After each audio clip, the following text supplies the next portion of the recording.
They thought they were in control. For sleek, gray Venezuelan warships cut through the turquoise waters of the Caribbean, engines thundering like rolling storms, slicing past small fishing vessels and merchant traffic. In their minds, the mission was simple: intercept, intimidate, and push a U.S. aircraft carrier away from what they considered their waters. The target on the horizon appeared slow, unassuming, almost inviting. No visible escort, no glaring radar dome, no hint of the sleeping giant that lay beneath the sun glinting off its steel deck. But appearances were deceiving. What the Venezuelan captains interpreted as hesitation, weakness, or ignorance was actually the calm of a predator assessing the threat. This wasn't a convoy. This wasn't a lightly defended vessel. This was the USS Gerald R. Ford, a floating fortress, the nerve center of a carrier strike group, nuclear-powered and capable of projecting power across oceans. The 4 Venezuelan ships maintained their aggressive formation. Their plan was textbook: a show of force, a calculated intimidation maneuver, and a test of the U.S. Navy's resolve. Yet none of them knew the first rule of naval engagement against a carrier: never underestimate what you can't see. From the carrier's combat information center kick, multiple radar operators watched as 4 fast-moving blips approached, clearly unannounced, bearing directly toward the carrier at high speed. Every sensor, thermal camera, and electronic signature tracker lit up simultaneously. Inside the CIC, a young officer called out the contacts. For surfaced threats approaching 090 degrees, high-speed vectors, confirmed hostile posture. The captain, seated on the bridge with eyes scanning both radar displays in the horizon, didn't flinch. He leaned into the radio. Flight deck, launch 2 MH-60R Seahawks, prepare for intercept DBSS teams, ready to deploy on my mark. At that moment, the air above the carrier deck erupted into controlled chaos.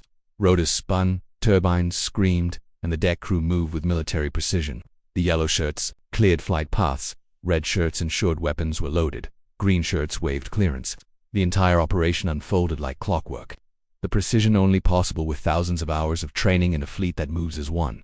The 4 Venezuelan ships split slightly in formation. It was a classic naval tactic: feint to confuse, divide to conquer. But the carrier's sensors, coupled with those of its escorting destroyers, could track multiple targets simultaneously, predict evasive maneuvers, and calculate intercept angles in real time. One of the Seahawk helicopters dropped down low, its M240 SAG gunner ready but not yet firing. From above, the operator visually confirmed the hostile nature of the vessels. One of the Venezuelan ships bristled with visible weaponry, anti-ship missiles mounted on the deck, radar tracking systems sweeping the sea, and a bridge crew apparently unaware of the scale of their miscalculation. Back on the carrier, the captain issued one simple command: hold course, let them commit. The first warning shot came not from missiles or cannons, but from the psychological presence of the carrier itself. The rotating Seahawk, guns ready, loomed over the advancing ships. A silent message delivered in precise posture and quiet menace. Yet the Venezuelans didn't flinch. One even raised what appeared to be a deck-mounted missile launcher. The situation escalated in an instant.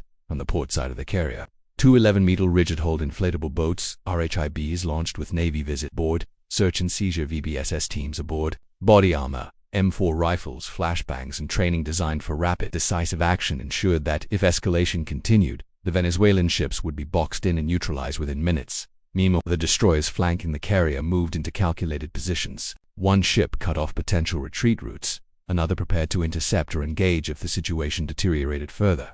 Every movement was choreographed. Every sensor and weapon system synced like a well-rehearsed orchestra dotted 800 yards. The first Venezuelan ship ignored all warnings. The Seahawk descended slightly, a clear visual deterrent. Then a burst of machine gun fire sprayed the water just in front of the bow. A message so clear it needed no translation: turn back or face the consequences. The Venezuelan captain hesitated. Too late. From both flanks the RHIBs converged. Sailors and Marines leaped aboard the vessel with precision speed. Confusion erupted among the Venezuelan crew. Orders shouted in Spanish collided with the chaos of rapid boarding. One sailor tossed his rifle overboard, another froze entirely, realizing that the U.S. Navy's presence was overwhelming.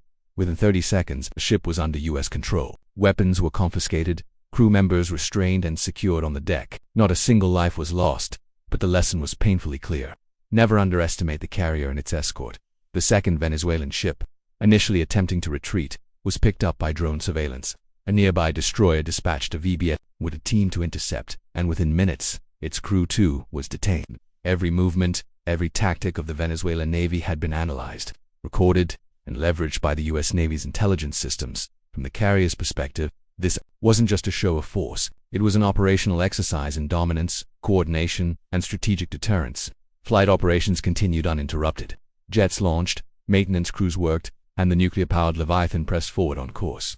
The Venezuelans, meanwhile, began to realize the depth of their miscalculation. What makes an aircraft carrier such an untouchable target?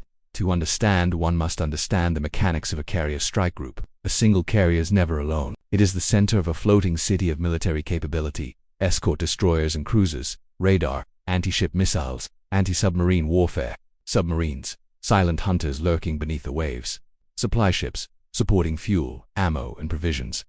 For weeks at sea, helicopters and drones, eyes and ears above and below water, fighter jets, capable of launching fully armed missions every 30 seconds in terms of firepower, intelligence, and rapid response. A carrier strike group represents the peak of modern naval dominance. The Venezuelan Navy, no matter how well trained or equipped, was playing in an arena far beyond its reach. Weapons aboard the USS Ford included CIWS close-in weapon systems, Sea Sparrow missiles, radar-guided tracking, and multiple layers of defense. The carrier itself did not even fire a single round during the engagement.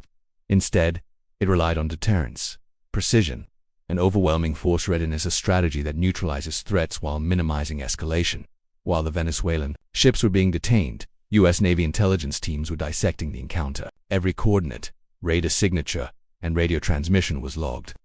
Any equipment aboard the ships, from satellite phones to missile components, was analyzed for origin and intent. What initially seemed like a spontaneous act of aggression was later determined to be part of a wider strategy, a coordinated display of force to test us response times. By engaging these ships, the U.S. Navy gained a trove of intelligence on Venezuelan operational tactics, communications protocols, and equipment capabilities. In less than 12 hours, data flowed through multiple commands, fusion centers, and coalition partners. The event was not merely a defensive success, it became a strategic victory, strengthening regional awareness and readiness. The Venezuelan crews, now detained and facing a series of questions in a secure facility, finally understood the scope of their misjudgment. What they had perceived as a vulnerable target had been an untouchable fortress, monitored and protected by thousands of trained personnel and cutting-edge technology.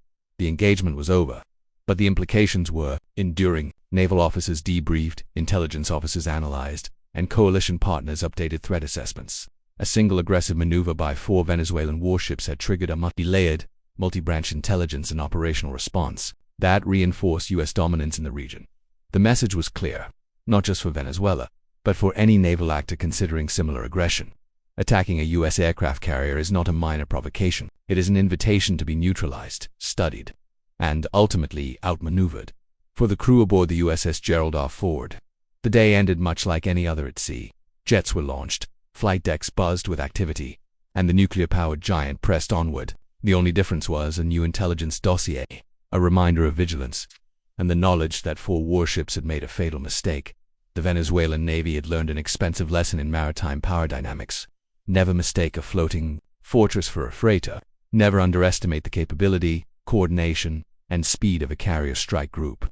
And most importantly, never pick a fight you cannot win, because in the open sea, the wrong move can have consequences that echo far beyond the horizon.